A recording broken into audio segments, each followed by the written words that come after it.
I've always been skeptical of the so-called weird stuff people claim happens in small towns. Sure, the isolation can get to you, and the silence makes your brain fill in the gaps with strange ideas. But ghosts, monsters, get real. That's what I thought until I spent a week in the kind of place you pass through but never stop in. Small town, USA, wasn't even on my radar until a friend asked me to house sit. They were spending 2 weeks in Florida, and I'd been itching for a break from city life.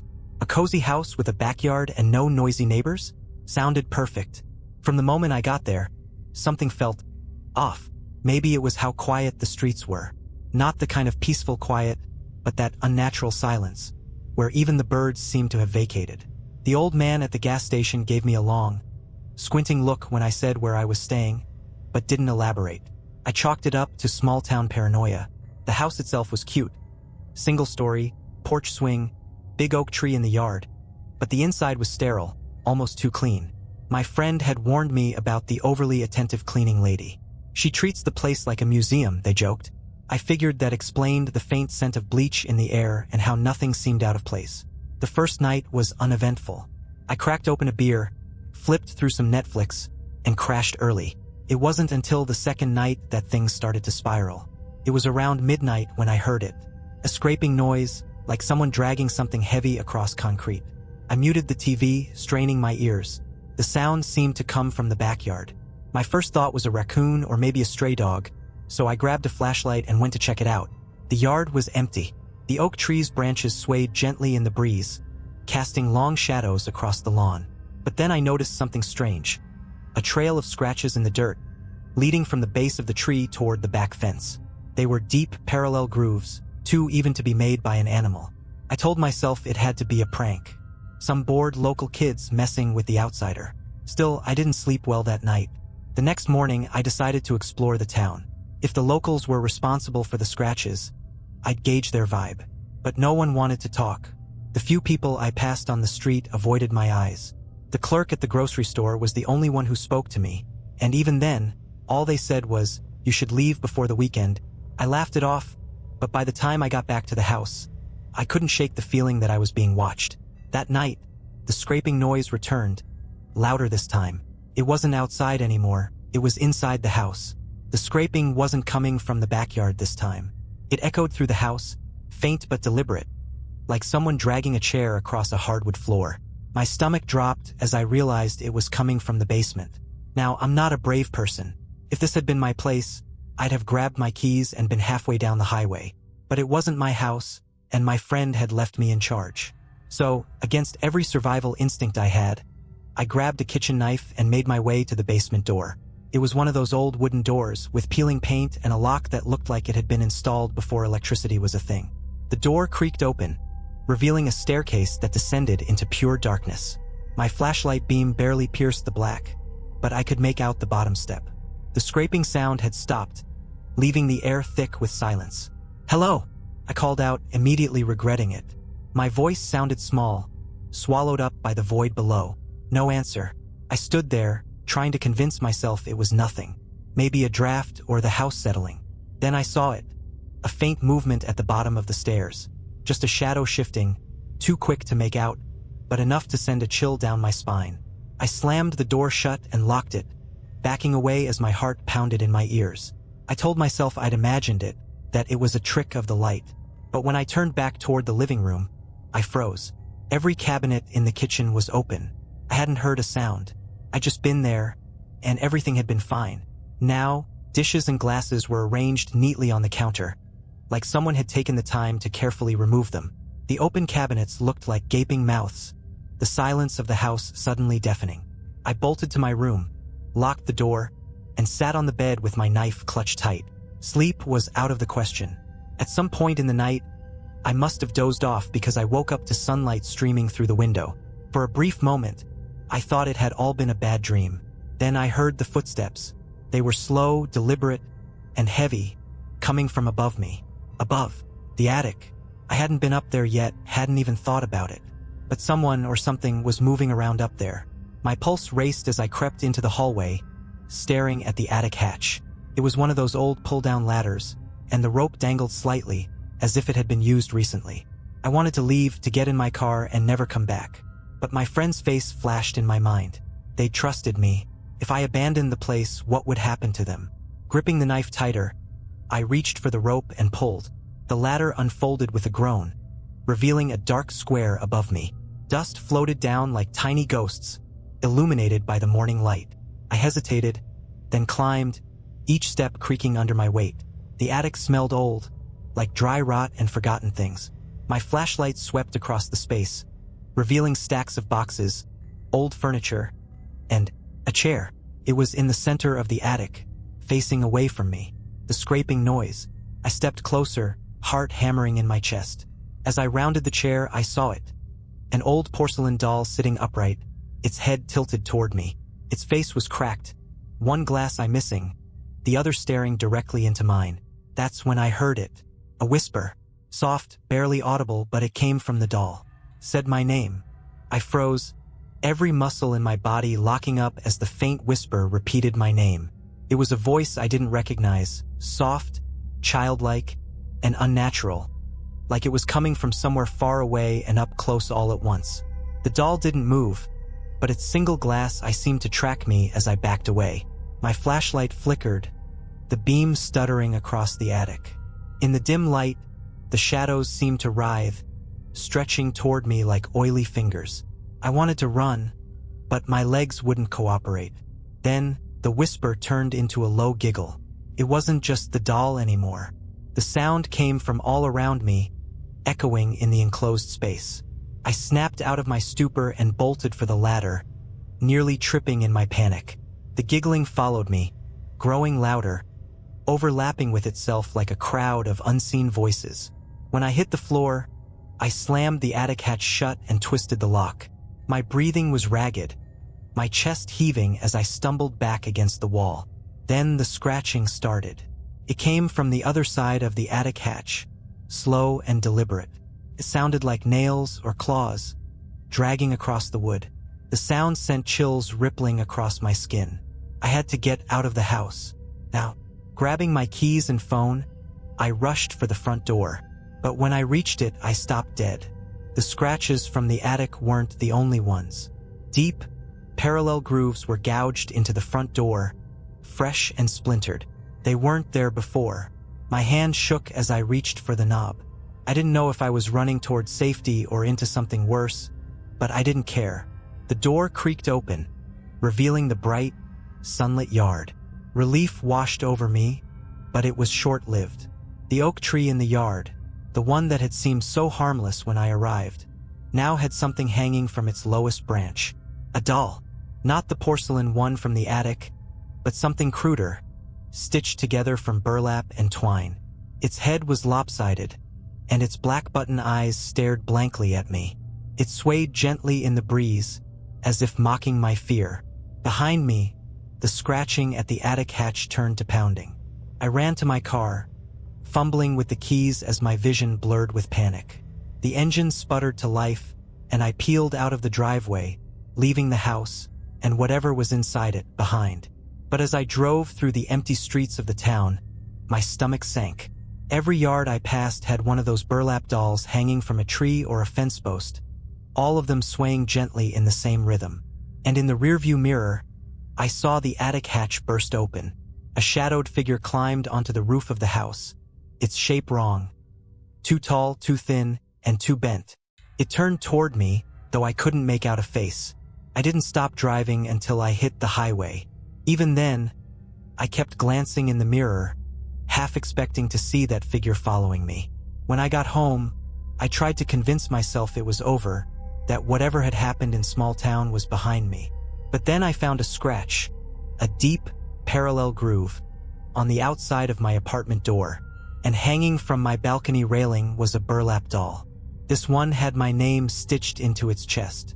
I slammed the door shut and locked every bolt, my heart racing like a runaway train.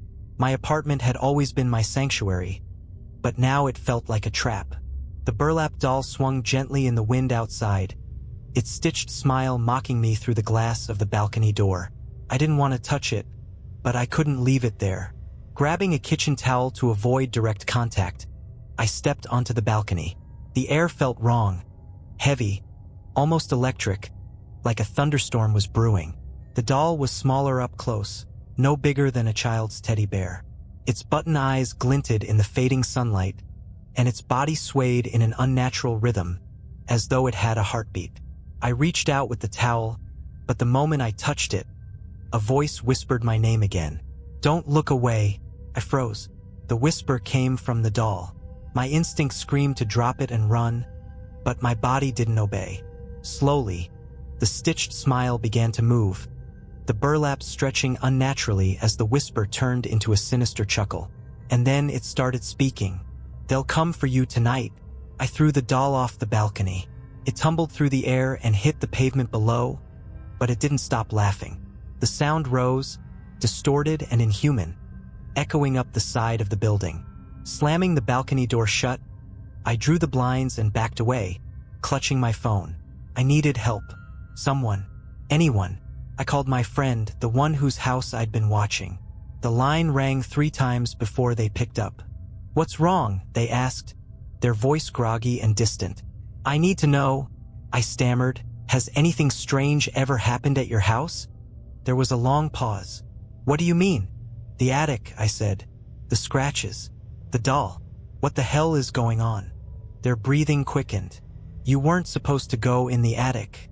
"I didn't have a choice," I shouted. "There's something in your house, and now it's here, in my apartment." The line went dead. I tried calling back, but the call wouldn't connect.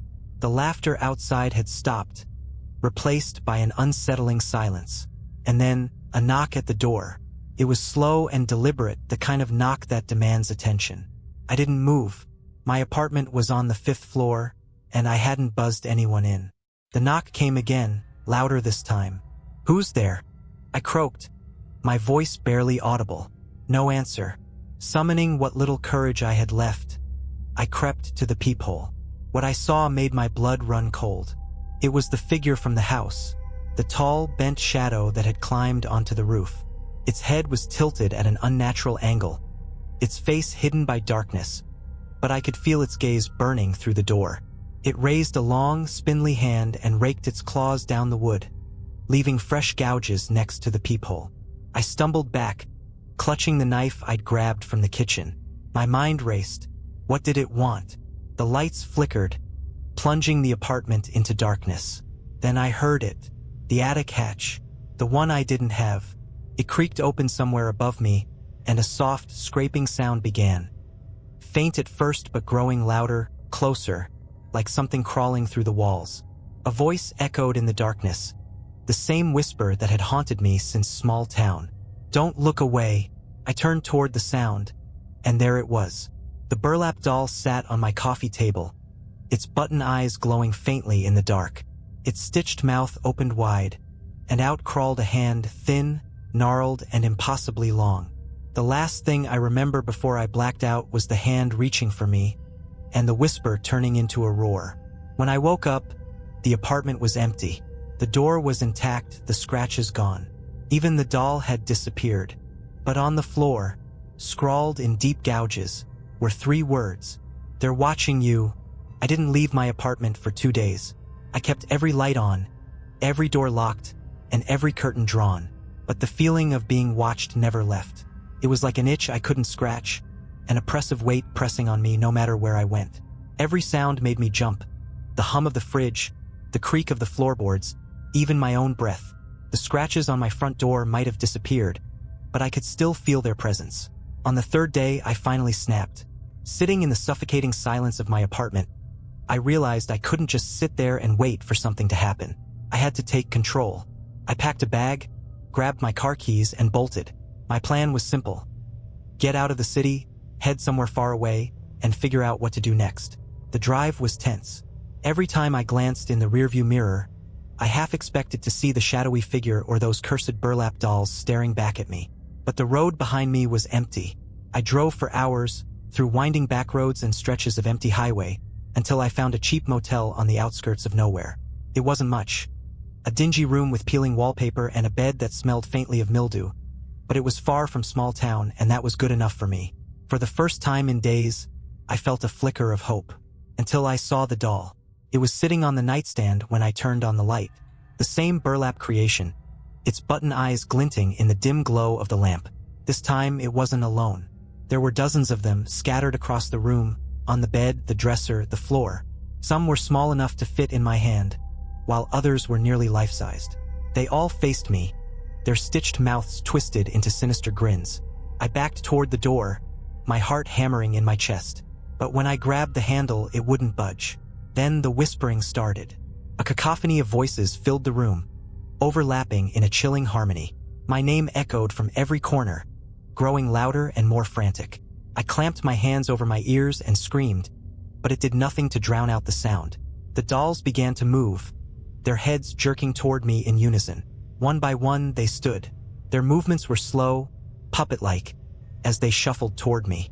The largest doll reached out with its stitched hands, its grin stretching wider. I did the only thing I could think of. I ran for the bathroom. Slamming the door shut, I locked it and pressed my back against it, struggling to catch my breath. The whispering continued, muffled but relentless, as the dolls scratched and pounded against the other side of the door. And then silence. I didn't trust it. My body trembled as I pressed my ear to the door, listening for any sign of movement. The whisper came again, but this time, it was right behind me. "Don't look away." I turned, and there it was, the porcelain doll from the attic, perched on the edge of the bathtub. Its single glass eye seemed to pierce through me, its cracked face twisting into something almost alive. Before I could react, the light flickered and went out, plunging the bathroom into total darkness. The whispers grew louder, overlapping into a deafening roar. And then I saw them, not with my eyes, but in my mind, dozens of shadowy figures, their bent and broken forms crowding the small bathroom, their clawed hands reaching for me. I screamed, flailing in the dark, but there was nowhere to go. The air grew thick, suffocating, as the voices rose to a crescendo. And then, just as suddenly as it started, it stopped. The lights flickered back on, and the bathroom was empty. No dolls, no scratches, just me, sitting on the cold tile floor, shaking. But when I looked in the mirror, my reflection wasn't mine. The face staring back at me was stitched together with burlap. I stumbled back from the mirror, my legs giving out beneath me. My breath came in shallow gasps as I stared at the thing in the glass. Its burlap face twisted into a grotesque mockery of mine, the stitched smile spreading wider the longer I looked. I reached up to touch my face, desperate to prove it was still mine, but the reflection didn't follow. Its hand stayed pressed against the glass, the button eyes glinting with something dark and knowing. "Let me out," it whispered. "No," I choked, my voice barely audible. The reflection tilted its head, the stitches on its face tightening. "You don't have a choice." The bathroom door slammed open, and I screamed. But when I turned, the hallway beyond was empty. No dolls, no shadows, just the dim, flickering light of the motel room. I hesitated, then bolted. I didn't care where I was going, only that I had to get out. The motel room was a minefield of overturned furniture and scattered objects, as if something had torn through it while I was in the bathroom. The burlap dolls were gone. But as I reached the front door, I heard the whisper again. "You can't leave." The air grew cold, so cold I could see my breath. The room darkened, the shadows lengthening unnaturally. And then I saw them, lining the walls, standing in the corners. The dolls were back, but they were moving now. Their heads turned to follow me, their button eyes glinting in the darkness. I flung the door open and ran into the night, not stopping to look back. The motel parking lot was empty, my car sitting under a lone, flickering streetlight. I dove inside, locked the doors, and peeled out of the lot. The road stretched out before me, empty and endless, but I didn't care. I just kept driving, my hands white-knuckled on the wheel. It wasn't until I'd been driving for over an hour that I noticed the scratches. They were on the inside of the windshield, long parallel grooves that hadn't been there before.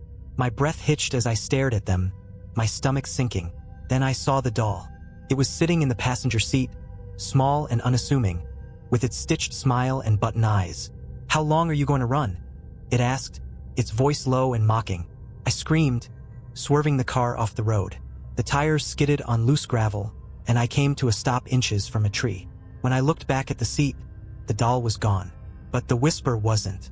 "You can't escape," it said, coming from everywhere and nowhere.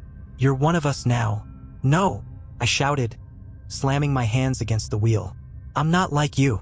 The whisper grew louder, overlapping with itself until it became a roar. My vision blurred, the world around me spinning as the sound filled my head. And then everything went silent. When I opened my eyes, I was back in small town. The oak tree stood in the yard, its branches heavy with burlap dolls. The house loomed before me, dark and uninviting, the attic window glowing faintly. My car was gone, the road behind me swallowed by darkness. I stumbled toward the house, unable to stop myself. The front door creaked open on its own, revealing the same sterile, too clean interior. The whispers were everywhere now, coming from the walls, the floor, the air itself. And at the foot of the attic ladder stood the porcelain doll. Its cracked face twisted into a smile as it raised one hand and pointed up. I didn't want to climb. Every fiber of my being screamed at me to turn and run. But my legs moved on their own, carrying me to the ladder. The attic was waiting. As I climbed, the whispers grew louder, their voices blending into a single, chilling command. Become. At the top, the chair was still there, but it wasn't empty. A figure sat slumped in it, its body covered in burlap, its button eyes staring blankly ahead. It was me. The last thing I remember was the doll's voice, soft and final. Don't look away. When I woke up, I was back in my apartment. The room was normal, no scratches, no dolls. But when I looked in the mirror, my face was still mine. At least it looked like it. But sometimes, when the light catches my reflection just right, I see it. The faint outline of stitches and the glint of button eyes staring back at me. Weeks passed, but life never truly returned to normal. The whispers had stopped, the scratches didn't reappear, and there were no dolls in sight. Still, the feeling of being watched never left. At first, I told myself it was paranoia. After everything I'd been through, who wouldn't feel on edge? But then I started noticing the little things. The way my reflection seemed to linger a second too long when I walked past mirrors, the faint sound of fabric rustling in empty rooms, and the dreams. Every night, I found myself back in the attic, standing before the stitched version of myself. Its button eyes glowed faintly in the dim light, and its stitched mouth opened wide, whispering the same word over and over. Join. I'd wake up drenched in sweat, my heart pounding, only to find the apartment silent and still. But the dreams weren't the worst part. It was the shadows. At first, I thought they were tricks of the light, shapes shifting in the corner of my eye, disappearing when I turned to look. But they grew bolder. One night, as I was brushing my teeth, I saw it clearly. In the bathroom mirror, just behind me, a figure stood in the shadows, tall, bent, and wrong. Its face was obscured, but its hands, those long, gnarled claws, reached out toward me. I spun around, but the room was empty. When I looked back at the mirror, the figure was gone. I couldn't take it anymore. I started avoiding mirrors entirely, covering them with towels and sheets. But the shadows followed me. They crept along the walls and ceiling, growing darker, more distinct. One night, I decided to confront them. Armed with a flashlight and the knife I'd kept since small town, I waited. The shadows pooled in the corner of the living room, their edges shifting like smoke. What do you want? I shouted, my voice trembling. The room fell silent. For a moment, nothing moved. Then, a voice came from the darkness, low and rasping. It's too late. The shadows surged forward, swallowing the light. I stumbled back, swinging the knife blindly, but it was useless. The darkness enveloped me, cold and suffocating. And then I was back in small town. The oak tree loomed before me, its branches heavy with dolls. The house stood silent and waiting, the attic window glowing faintly. This time, I didn't hesitate. I walked up the steps, the front door creaking open as I approached. The interior was the same, sterile, too clean, and filled with that faint smell of bleach. The attic ladder was already down. As I climbed, the whispers returned, louder and more insistent than ever. Become. At the top, the stitched version of myself was waiting. It stood now, its button eyes locking onto mine. Its stitched mouth moved, forming words I couldn't understand. But I felt them. I felt the pull, the weight of its gaze, the irresistible urge to step forward. No, I said, my voice barely a whisper. I'm not like you. The stitched figure tilted its head, its button eyes narrowing. The whispers grew deafening, filling my mind, drowning out my thoughts. And then it lunged. I don't remember what happened next. When I woke up, I was in my apartment. The shadows were gone, the mirrors uncovered. Everything seemed normal, but I knew better. When I stepped outside, the world felt different. People looked at me strangely, their eyes lingering just a second too long. I heard whispers in places that should have been silent, felt unseen eyes watching my every move. And when I looked in the mirror, I finally understood.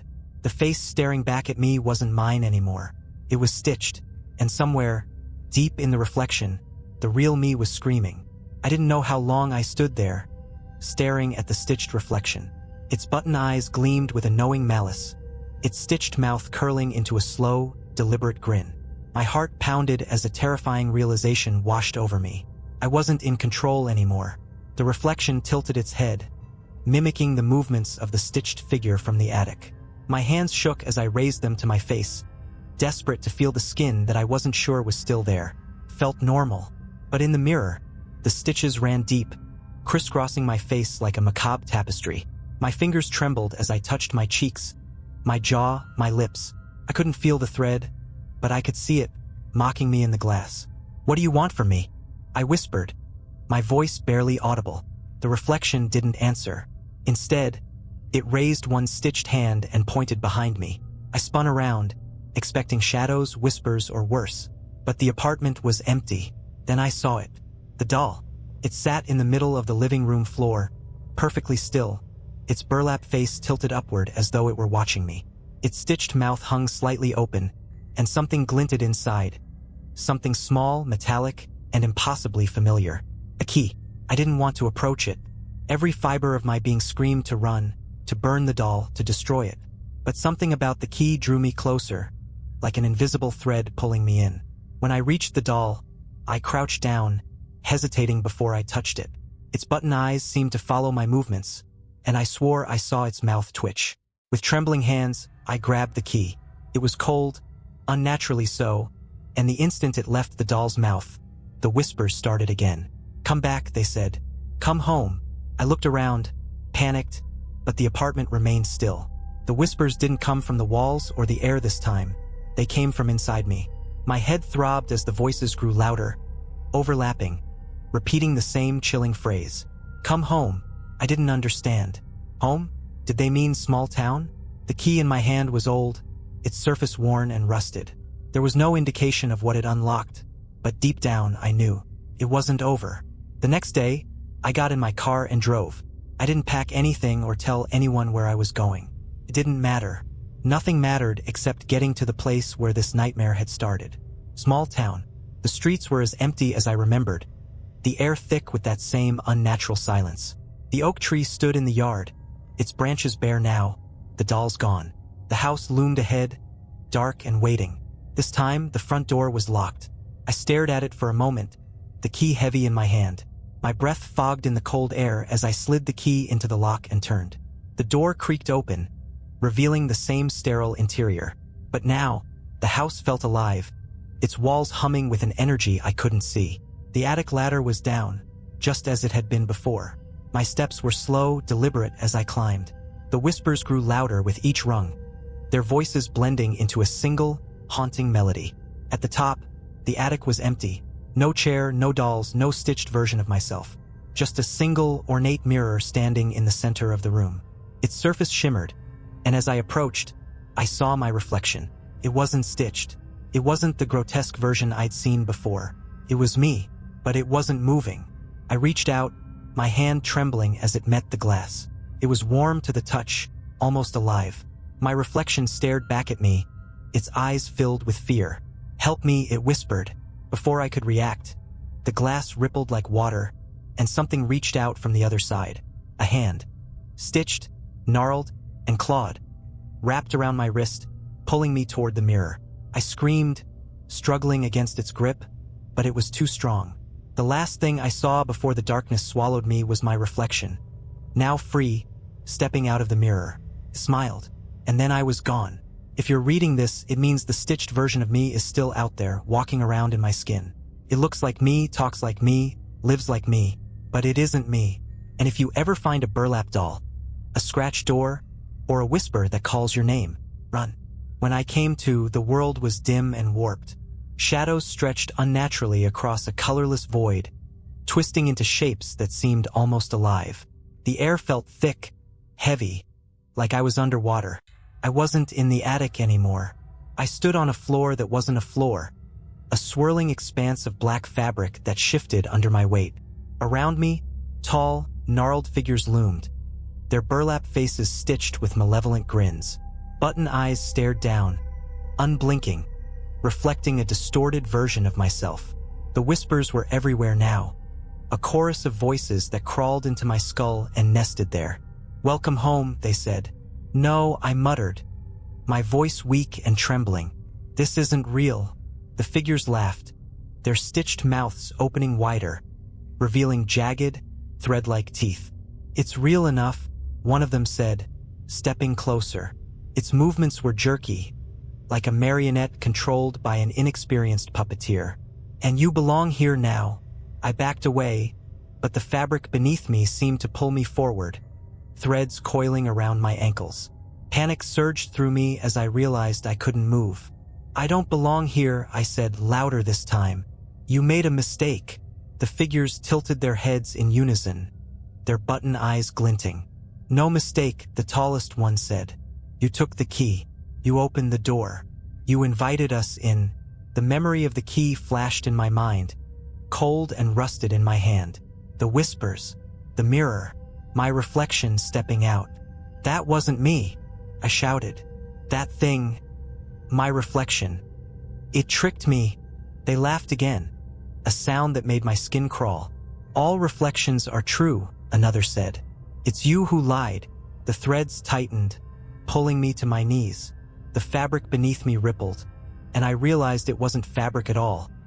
It was a mass of burlap dolls, their stitched hands clawing at me, their button eyes glowing with faint light. "Please," I begged, tears streaming down my face. "I just want to go home." "This is your home now," the tallest figure said, leaning down until its face was inches from mine. I could see every thread, every imperfect stitch that held it together. Its breath smelled of rot and old wood. "No," I said again, my voice shaking but defiant. "This isn't my home. It's yours." The figure paused, tilting its head. The whispers faltered, replaced by a tense silence. I didn't know where the words came from, but they spilled out of me, raw and desperate. "You don't belong in my world, just like I don't belong in yours. That's why you need us. You're nothing without us." The tallest figure straightened, its button eyes narrowing. "We don't need you," it hissed. "Then why keep me here?" I said, forcing myself to stand despite the threads pulling at me. "If you don't need me, let me go." The figures exchanged glances, their movements stiff and unnatural.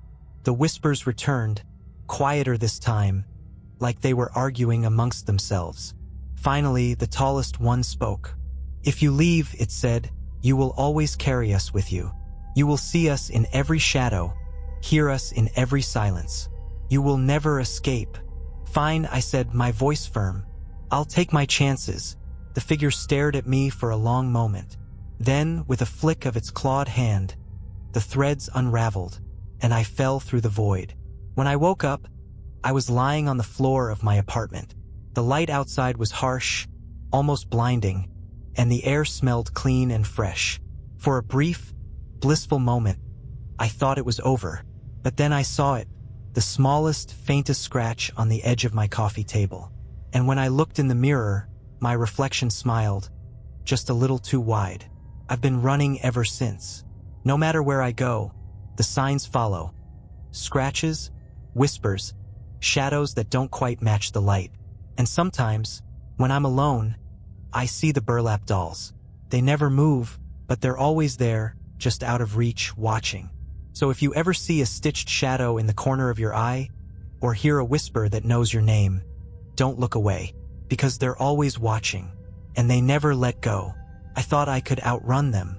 I moved across states, changed my name, burned every possession tied to that house in small town.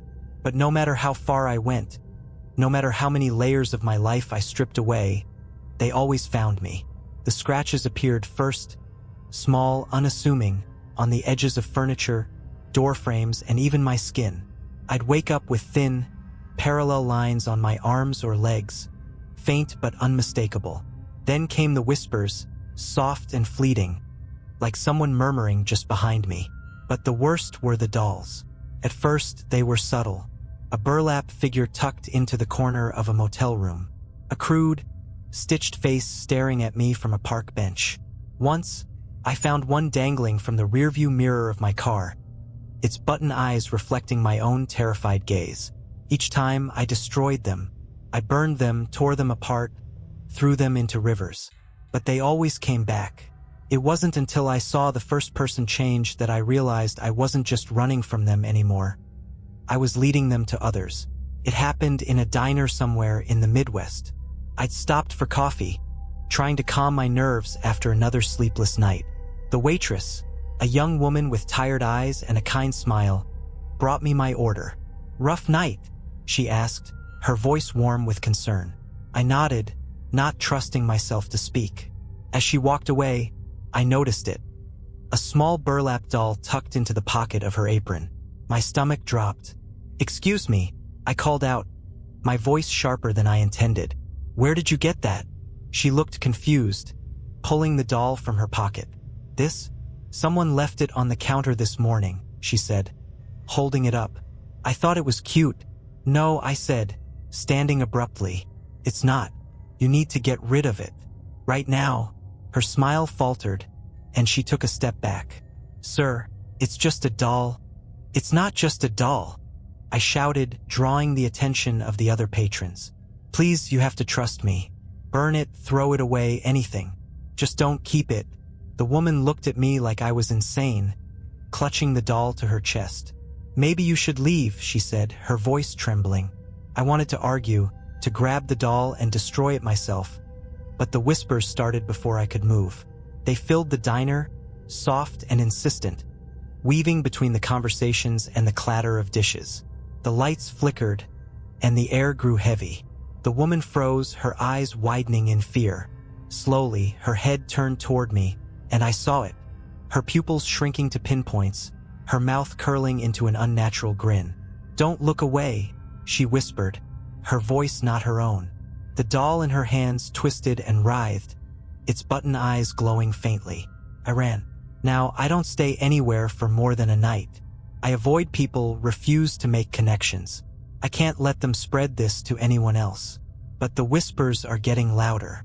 The scratches appear faster, deeper. And last night, I saw my reflection in a window.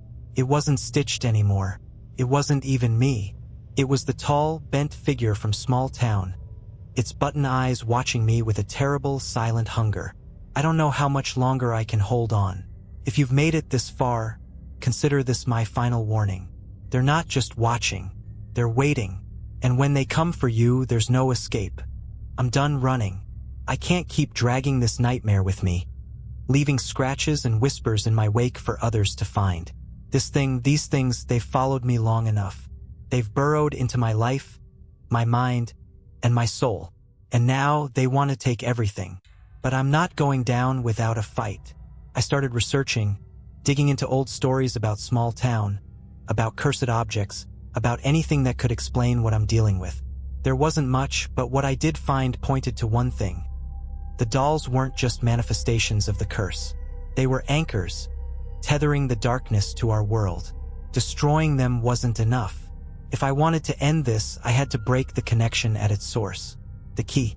I'd thrown it into a river weeks ago, desperate to rid myself of anything tied to small town.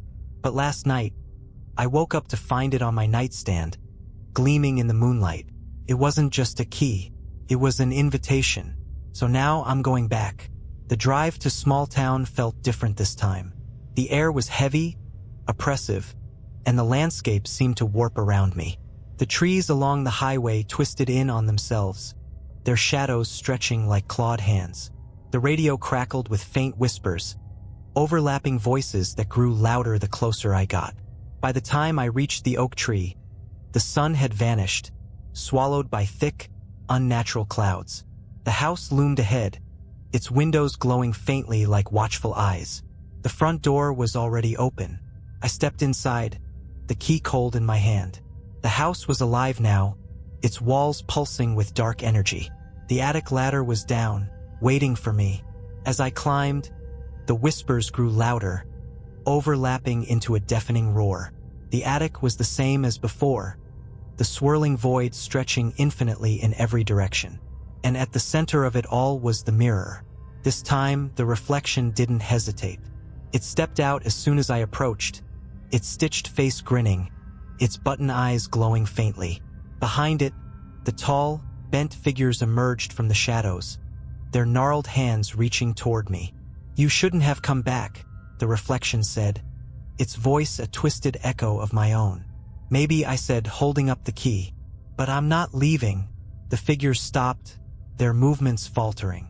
The reflection's grin faded, its button eyes narrowing. "You think you can stop this?" it hissed. "You're nothing, just another thread in the weave."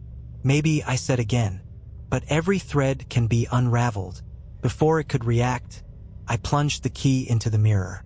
The glass shattered, and the world around me erupted into chaos. The figures screamed, their voices blending into a high-pitched wail as the void began to collapse. The floor beneath me twisted and buckled, pulling at my feet, but I held on, driving the key deeper into the mirror's frame. The reflection lunged at me, its stitched hands clawing at my throat. We struggled, the shards of the mirror cutting into my skin, but I didn't let go. "Let me go!" it shrieked, its voice filled with panic. "No," I growled, twisting the key. "You first." With a final, ear-splitting crack, the mirror shattered completely. When I woke up, I was lying under the oak tree. The house was gone. The sky above was clear, the air warm and still. For the first time in months, there was no whispering, no scratches, no dolls. I touched my face, half expecting to feel stitches or thread, but my skin was smooth. It was over, or so I thought. That night, as I sat in my new apartment, unpacking the last of my things, I found something I hadn't packed. A burlap doll, small and crude, with my name stitched into its chest. Its button eyes glinted in the dim light, and its stitched mouth curled into a grin. Then the whisper started again. "Don't look away." I stared at the doll, every instinct screaming for me to destroy it. But I knew better now. I'd burned them, torn them apart, thrown them into rivers, and they always came back. This wasn't something I could outrun or outfight. This time it had to end. The whisper repeated, soft and mocking. "Don't look away." I reached out, hands trembling, and picked up the doll. Its burlap surface was rough against my fingers, its stitched smile seeming to stretch wider the longer I held it. My name was carefully embroidered across its chest in dark red thread, a mockery of my identity. "You want me?" I said aloud, my voice shaking but firm. "Then take me." The room fell silent. The air grew heavy, charged with an unnatural energy. Shadows crept along the walls, twisting and writhing like living things. The doll's button eyes glowed faintly, and its stitched mouth moved, forming words I couldn't hear. Then the world began to shift. The floor buckled beneath me, and the walls dissolved into swirling darkness. The whispers returned, louder this time, overlapping in a chaotic symphony that filled my head. I was back in the void. The stitched figures surrounded me, their tall, bent forms emerging from the shadows. Their button eyes glinted, and their clawed hands reached for me. At the center of it all was the largest figure yet, a towering monstrosity made entirely of burlap and thread. Its face was a patchwork of countless stitched mouths, all moving in unison, whispering my name. "You've come to join the weave," it said, its voice a chorus of overlapping tones. "No," I said, clutching the doll tighter. "I've come to end it." The figures laughed, a sound that rattled through the void. "You cannot end what has always been," the towering figure said. "You are a thread, a piece of the pattern. You cannot cut yourself free." "Maybe not," I said, forcing myself to stand. "But every pattern has a flaw." I looked down at the doll in my hands, its glowing button eyes now staring back at me with something almost like fear. The whispers grew louder, the figures closing in, but I didn't hesitate. Using my nails, I tore the thread binding the doll's mouth. The reaction was immediate. The void shuddered, and the figures screamed, their button eyes flickering. The burlap beneath me unraveled, threads snapping and twisting as the pattern began to collapse. The towering figure roared, its stitched mouths twisting in fury. "What have you done?" "I broke the weave," I said, tearing at the doll's threads with everything I had. "You don't control me anymore." The doll disintegrated in my hands, its burlap turning to ash. The figures around me convulsed, their forms unraveling into tangled threads that dissolved into the darkness. The void collapsed, and for a moment, there was nothing but silence. When I opened my eyes, I was lying on the floor of my apartment. The doll was gone. The scratches were gone. The whispers were gone. For the first time in what felt like forever, I was free. But freedom came with a cost. The mirrors no longer showed my reflection. No matter where I went or what I looked at, there was nothing staring back at me. I wasn't sure if I'd escaped or if I'd simply become part of something else. But the burlap dolls never returned. And neither did the whispers. If you're reading this, you might think the nightmare is over. But patterns don't disappear. They just find new threads. So if you ever see a burlap doll or hear a whisper that calls your name, don't look away, because the weave is still out there, and it's always looking for its next piece.